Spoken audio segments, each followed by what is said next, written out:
Hello my people, FinerBub here. Thanks for checking out the video. Throughout the video, I'll go over each and every item that I personally like to bring on a day hike, and I'll explain why I chose those items over some of the competition and some other popular choices. Alrighty then, without further ado, let us begin. So first and foremost, clean drinking water is an absolute essential for any type of exercise, regardless of whether you're doing it outside or inside. Ironically, water also happens to be the heaviest thing that you're going to want to bring. So for most day hikes, I personally like to carry 2 of these 1.5 liter guide bottles. This is the most water I'll want to carry at any given time, just because it does get pretty heavy, and filling these both up essentially doubles the weight of my pack. So I often actually do need more water than this on the longer day hikes that take place in the middle of the summer, just because you're sweating a lot and you know, you're going to want to refill your bottles. I recently hiked Mount Washington up the Tuckerman Ravine Trail, and I brought both of these, but I refilled them at least twice throughout the day. So after hiking Mount Washington, I kind of started rethinking my strategy for carrying water, because there were a lot of natural water sources as well as the man-made faucets. Typically for day hikes, I don't bring water filters, just because a lot of the times you're just going up a mountain and back down, and oftentimes the only natural water source is at the bottom of the mountain in some sort of drainage or ravine or something, or in the valley below. In those situations where you're not going to encounter very many water sources along your hike, you're going to want to carry a lot of water. However, when it comes to a hike like Mount Washington, where there are tons of natural water sources, I feel like I should have strategized my water carrying system a little bit more in the direction of what I do for an overnight hike, which is to usually carry a 1 liter bottle, which is a little bit smaller than this, and then carry my Katadyn BeFree water filter, which I can just fill up at any stream and then use that to fill this up, or just drink straight from it. And that way I'm not carrying more than 2 liters at a time, so I don't have to worry about exerting myself more than I need to by carrying extra weight. So for those of you who are curious why I don't use a Camelbak or any other type of water bladder inside my backpack, there are a few reasons. I actually used to use a Camelbak pretty exclusively. I have 2. I have a 3 liter and a 2 liter. The problem with those is that they're kind of hard to fill up, especially if you're by yourself. It's nice to have a water bottle with a flat bottom that you can just set down and then use your filter with both hands to fill up. Also, these are nice because they have a pretty wide mouth, so it's easy to pour into. The Camelbaks, you generally have to at least hold with one hand to keep them open. I don't know, I just sort of found that using water bottles were much more convenient. So that's reason number 1. Reason number 2 is that water bottles are much easier to clean than Camelbaks. You know, with Camelbaks, you kind of need your like pipe cleaners, you need a special soaking solution to like get into the hose and get into the mouthpiece and clean out the bag, and that can be a real pain, especially compared to this, which is almost as easy as just like washing a cup in your sink like you do at home. So the third reason that I use water bottles instead of a water bladder is that the water bladders just take up a ton of space inside your pack that you could be using for the other things that you need to keep dry. The fourth reason that I use water bottles instead of a bladder is that I'm just a little bit paranoid that it could spring a leak and could ruin my camera gear that I now have to carry to make these videos. I personally just don't want to risk it. I've never actually had a water bladder fail on me, but yeah, I'm just worried that like some screw or something will poke a hole in one of those and end up ruining my camera or something like that. So yeah, I like these Nalgene guide bottles. I have a few 1 liter ones and a couple of these 1.5 liter ones, and yeah, they serve me pretty well. So that's water. And the next thing is food. This Bobo bar is going to serve as the example for this. But yeah, on any given day hike, I definitely try to bring at least something small to eat. On longer day hikes, I usually bring a lunch plus some bars like the Boba bar or some Kind bars or like some kind of energy bar, protein bar, something like that. Just because you're gonna be burning a lot of calories and it's important to replenish that, especially on cold days. If you're hiking in the cold, eating does almost as much as warm clothing when it comes to hiking. As long as you're moving and eating, you should be warm. So yeah, I always bring some kind of snack, and I usually bring like a PB&J or tuna sandwich and some snacks as well. And on really long hikes, I also bring these electrolyte gummies, which are essentially just like Powerade or Gatorade, but without the water mixed in. So they're like these little blocks, chewy blocks, and they replenish your electrolytes, give you a little boost throughout the day. They've definitely been a big help for me. So next we're going to talk about clothing. When it comes to clothing, there are a few staples that I pretty much bring on every single hike that I go on, and then a few things that are kind of dependent on the location and the weather, time of year, that sort of thing. So when it comes to the clothing I wear when I'm hiking, it's basically what I'm wearing now. Just some sort of gym shirt that's quick drying, not cotton, and gym shorts that are going to be stretchy and allow me freedom of movement. Just like imagine what you would wear when you go into the gym. Basically just wear that. As long as there's no cotton in it, you should be fine. Cotton doesn't retain any of its thermal insulation properties when it's wet,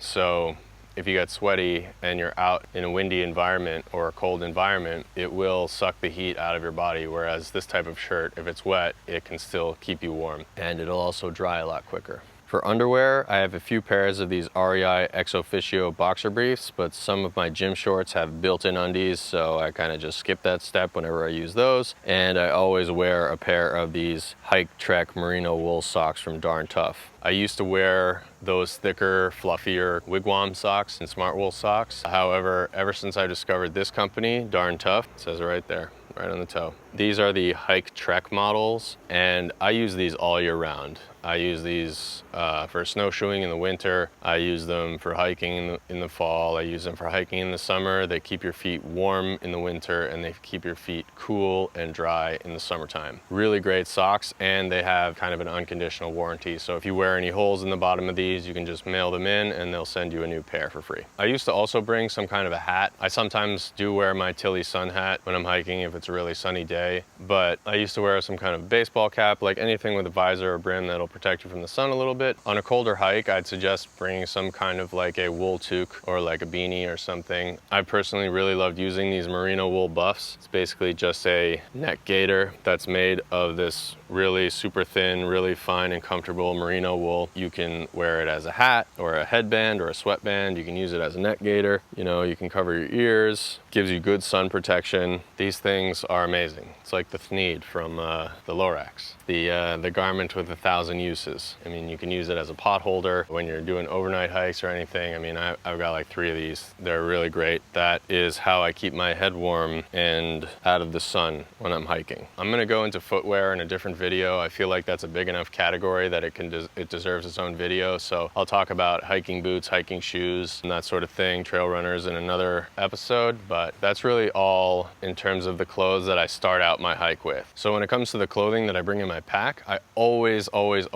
bring an extra t-shirt. So if I start out with this shirt, I'm gonna have this shirt in my backpack ready to go, so that when I get to the top of the mountain, I'm all sweaty and this is drenched, I can change into a dry t-shirt so that I don't get cold when I'm either sitting up there eating lunch or coming back down. It'll make the second half of your day way more comfortable. I even sometimes bring a third shirt that I leave in the car so that when I get back down to the car, I can just change again and I'm comfortable for the ride home. So yeah, extra shirt, same deal as this one, polypro, you know, quick drying material. Good. I also always bring some kind of hanky or a bandana that I just keep in my pocket. I usually bring 2 of these, one for the way up, one for the way down. You know, I get pretty sweaty, so I just use it to wipe myself off, and it keeps the buff a little bit drier. But I also usually bring a second buff because usually this thing is drenched by the time I get halfway done with the hike, so I want a nice dry one for the way down. Makes things a lot easier, a lot more comfortable. These things basically weigh nothing, so yeah. Same goes for a pair of socks. I was hiking Mount Washington in a pretty new pair of boots, and when I got to the top, I was definitely feeling my heel start to blister up a little bit. And the key with, you know, keeping your feet healthy and dry and rash and blister free is to keep your socks dry. So my socks were soaked. I was really sweaty, so being able to change into a dry pair of socks at the top for the way down was huge. My heel ended up being fine. I didn't have any blisters, even though it was a little bit red when I changed my socks. So yeah, it's a good preventative measure that will prevent you from having to deal with worse, I wouldn't call blister an injury, but you know, it can be bothersome. It can prevent you from wanting to go out and hike. So all of these things, t-shirt, bandana, socks, extra buff, or hat, they don't weigh much. They don't take up very much space. I can clump them all into a tiny little ball like this and fit them right in my pack. It's just a great way to make yourself a little bit more comfortable in the second half of the day without carrying a lot of extra weight. So when it comes to some other essentials that I bring on every single day hike I go on, I will always shove a zip-up fleece. This one is a Fjallraven fleece. I used to work in a Fjallraven store for a couple months back in 2017. They make really good stuff. A little expensive, but definitely high quality. I think this is called the Sten fleece. So I always bring some kind of insulating sweatshirt layer. I prefer fleece just because the tiny cones of fluff, the piles as they're called, allow the fabric to sit slightly off of your skin. So it creates this thin layer of air or microclimate between your skin and the fabric, so that if you're sweaty, it will create this kind of ventilation that will push the moisture outwards and keep you extra warm even if you're wet. I can put this sweatshirt on top of this shirt even when it's soaking wet, and it still keeps me very warm. I really like all of my extra layers to be a full zip top to bottom, just because it allows you to ventilate. It allows you to regulate your temperature a little bit more. The next thing is always a rain jacket or a hard shell jacket. This one is made by Patagonia. I also have a couple from North Face. Doesn't really matter what company you get. This one has some nice ripstop features to it. I don't know if you can see it in this, but they're tiny, tiny, tiny little squares, and that's how you tell if it's ripstop material. The squares sort of prevent the tear from going any further than the individual square. The combination of these two things is basically like a winter coat, and it will keep you warm and dry in almost any situation. If it's raining and I'm still hot out, then I will put this on. It has some nice ventilation in the pits right here, so you know, I can keep those open and still keep hiking. But if it is really cold, or if I'm just sitting down to eat lunch in a windy area and I'm wet and cold, I will put both of these on and I'll be pretty comfortable. The key to a good hiking clothing system is layers. The ability to keep putting on and taking off layers is much better than having like one thick jacket or one thick sweatshirt that might take you a couple notches beyond just the comfort level that you need for any given situation. And with this, it makes it a little bit more versatile, and yeah. And yeah, quote it, FinerBub. I typically like to wear shorts when I'm doing a day hike. You know, even when it's a little bit colder out, I find that as long as I'm moving, that my legs stay warm, and having the sweatshirt and the jacket, and especially the buff, it really allows you to keep your whole body warm, and your legs really don't get that cold, especially if you're moving. Later in the year, you know, in the fall, I'll sometimes wear pants. I have these Prana stretchy pants that I'll sometimes wear hiking, especially if I'm doing an overnight hike, just because when you're sort of sitting around camp at the end of the day, you're not really moving around. You do need something to keep you a little bit warmer. But personally, for most day hikes, I don't like to wear pants. I just wear gym shorts, and I'm typically fine. My dear old friend Bumba, he almost always hikes with pants. So, you know, it's really a personal preference thing. I tend to get a lot sweatier than most people, so I don't like to wear pants as often. You just gotta do what you gotta do. I personally only like to wear longer pants when it's really cold out, or when I'm doing an overnight hike where I know I'm gonna be sort of sitting around for a few hours at the end of the day and not exercising and keeping my body warm. In terms of these sort of smaller EDC just-in-case items, I'll always bring a headlamp. I have this black diamond spot. It's like 30 bucks. It's a little cracked, a little worse for wear, but still works fine. Has the red dot. Just hold the button down, turns the red dot on. Really convenient for when you're camping with people who, you know, might be sleeping and you need to look around, but you don't want to wake anyone up. And it's also good for the day hikes that you finish later in the day after it starts to get dark. A lot of the times, once you get down below the tree line and the sun has set beyond the horizon of the mountains, even if it's not actual sunset yet, it'll be pretty dark inside the woods, and it can get dark a lot earlier towards the bottom of the mountain. So it's worth it to have one of these just in case. You don't want to be stumbling around in the dark. That's when people tend to trip, hurt themselves. So yeah, you always want to have some kind of flashlight. I personally like headlamps. Hands-free, makes it easier. Headlamp. That's key. Next, I always carry one of these Bic lighters. It's another just-in-case thing, in case you might find yourself spending the night for some reason or another, or if you need to signal for help or something. It's just one of those things that it's good to carry just in case something happens. And I find that these Bic lighters are by far the best. They can get wet and then you can dry them out and they'll still work. That's another essential that I always carry in my pack and bring on every single day hike. Next is some kind of multi-tool. This is a Swiss Army knife. You know, it doesn't really matter what brand you bring. I have like one of those plier ones that's a little bit more intense that I use at home, but I don't really like to carry that on day hikes just because it's a little too heavy. I don't really need it. I don't really need pliers for much, but personally I like this one just because it has the scissors, and I use that for cutting little pieces of moleskin to put on the areas that are starting to form a blister on my heel or on my foot, anywhere.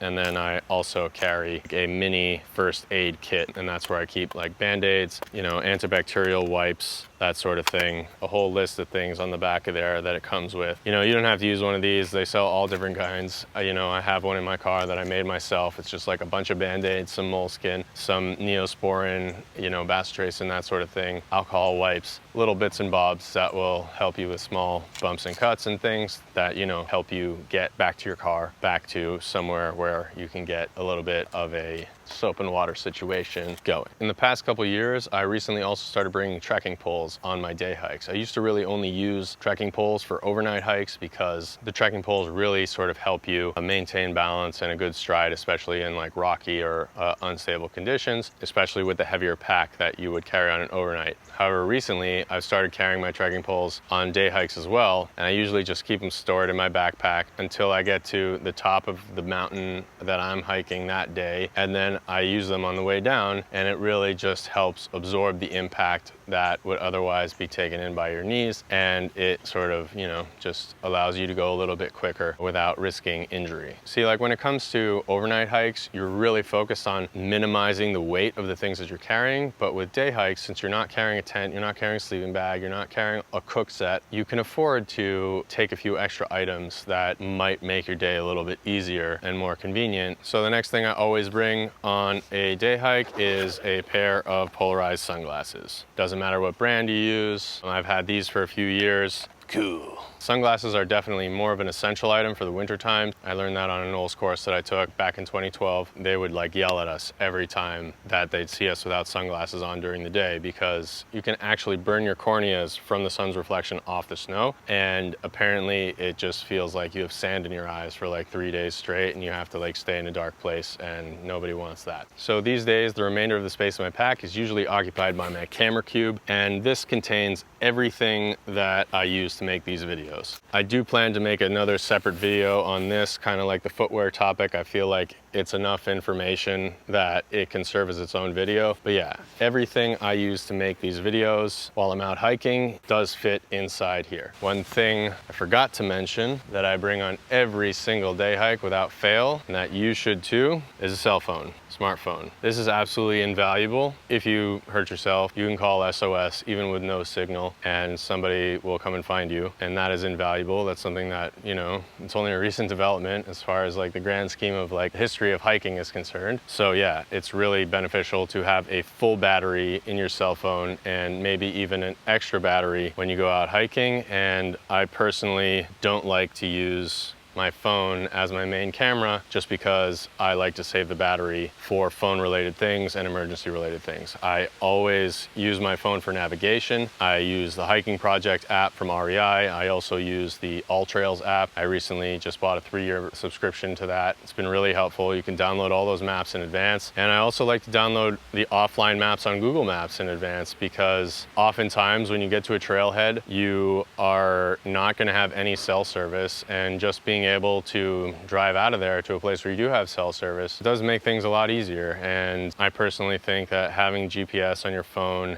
is super valuable. I don't carry any other type of GPS device, so having the smartphone with a full battery at the beginning of every hike is an absolute essential for me. Downloading the offline maps on Google Maps from the area that I'm visiting, in addition to the offline maps from either the All Trails app or the REI Hiking Project app, so that I can see where I am on my route, or if I've gone off the route. That has become very valuable. Kind of the king of wrong turns here. I'm always doubling back and retracing my steps. So yeah, for someone like me who gets a little overeager and sometimes goes the wrong way, cell phone is really valuable. And you know, even if you're careful, it's worth having just in case you trip, fall, you break your leg, twist an ankle, whatever it is, you need help. You can always call SOS even without service. So yeah, a fully charged smartphone is an absolute essential for going out in the woods. I personally like using this OtterBox case. I've dropped this phone a million times. I've had it for like 3 years and it's fine. So yeah. So if you haven't already, be sure to check out the video description below for a list of everything I mentioned in this video. I'll also leave some affiliate links to the specific brands and models that I use. So if you find that you might benefit from something you've seen here, please consider supporting me and the content I make on this channel by shopping through those affiliate links. I'd really appreciate it. And that's really all there is to it. So there you have it, folks. I'd like to wish a very warm welcome to those of you who are new to the channel. If this is the first video of mine that you've seen, I just want to let you know that I also make hiking videos in addition to the gear videos like this one. If you've already used any of the gear that I mentioned in this video, or if you have any suggestions for other gear that I might prefer, I'd love to have you comment below, especially if you think your insight can help me disprove something that I think I already know. But before you do, I just want to thank you so much for watching. Really do appreciate it. If you're looking for new gear or planning your next trip, don't let the small details stress you out. Remember, life's an adventure. So relax, breathe in the outdoors, and don't forget to appreciate the finer things in life. See you out there, people. Peace.